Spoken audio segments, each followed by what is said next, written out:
48 hours before she walked onto a WTA court, Eala stopped in front of a tiny Filipino store in Austria. She was jogging through Linz, Tuesday morning, Travis Scott jacket, Bottega bag. She turned a corner. Stopped. Sampaguita soap. Lucky Me noodles. A hand-painted sign. She pressed her face against the glass. Nobody filmed that moment. But that's where this story actually starts. She didn't come from a tennis system. No academy pipeline. No European clay courts growing up. Just a local club in the Philippines. At 13, she left home to train at the Rafa Nadal Academy in Mallorca. Most kids who go there don't make it back to the tour. She did. The distance, measured in one number. From that club in Manila to WTA number 29. Her career high. Reached in March 2026. She was 20 years old. But the thread that never broke is this. She always brought the Philippines with her, not as a flag, not as a slogan, as an object. A Sampaguita hair tie on Wimbledon Centre Court, a store window in Austria that stopped her mid-run. The distance is enormous. What she carries hasn't changed. But the jacket is where everything flips. There's a jacket. Jordan times Travis Scott, Cactus Jack, oversized, heavily branded, the kind of thing you recognize immediately in a photo. She wore it to the Linz tournament party, April 2026. And then something strange happened. People weren't talking about her matches. They were talking about what she wore. The collaboration is coveted not because it's useful, but because it's coded. Wearing it communicates something specific. About taste, about cultural currency, about knowing where things come from. She didn't style it the way a fashion person would. She wore it the way an athlete wears something she actually wants to wear. The image isn't composed. It's just her. The outcome is measurable. The outfit generated more engagement than the match results from the same tournament, not more commentary, raw interactions, shares, screenshots. A tennis player, outperforming tennis itself. But the jacket wasn't the real story. Back to that Tuesday morning in Linz. Not a match day. Not a press day. The draws hadn't been announced yet. She was just running, and she turned down a street she hadn't taken before. She stopped in front of that store.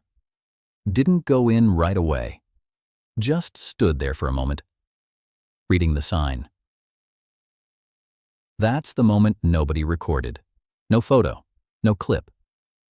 Not the portrait at Nike World Headquarters in Oregon, where they hung her image at full scale and she covered her face with both hands when she saw it. That's a big moment, a documented moment, a moment people will write about. This one wasn't. She just stood on a sidewalk in Austria, reading a sign.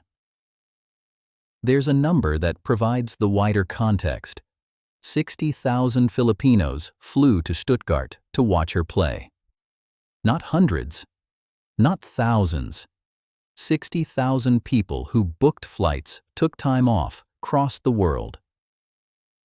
When you hold that number next to the image of a girl standing alone outside a small grocery store on a Tuesday morning, you understand something about the weight one person can carry without always knowing it. What does it feel like to be the thing people travel that far toward? She hasn't said. Maybe because it's not a question with a clean answer. And this is where it becomes bigger than one person. The first ring, the direct one. The Nike Sampaguita collection, inspired by the Philippine national flower, sold out in 60 seconds. Not sold well. 60 seconds. That's not a product launch. That's a signal that the demand had been building for a long time, waiting for something to attach to. The second ring is harder to measure, but more durable. Tennis has a visual language of its own. Eala doesn't speak it exclusively. She speaks it alongside several others at the same time. And her presence is quietly rewriting what a tennis player looks like. The third ring is one ordinary person. There's a girl, maybe 14, maybe 15, somewhere in Southeast Asia, who doesn't follow tennis, doesn't know the rankings, but she saw a photo of Eala in that jacket and recognized something. Not the brand, not the sport, just this. The woman in the photo looked like someone she actually knew. She searched for more. She started watching. This isn't a story about inspiration. It's a story about visibility. When you can see it, you can locate yourself in relation to it. That's different from being told it's possible. There's a portrait of her hanging in the halls of Nike's world headquarters in Oregon, full scale. She saw it for the first time and covered her face with both hands. We don't know what was in that gesture. Maybe relief.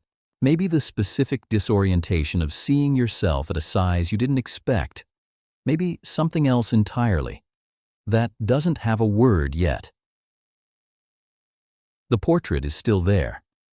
The store in Linz is still there. The only question left is, which one people will remember longer?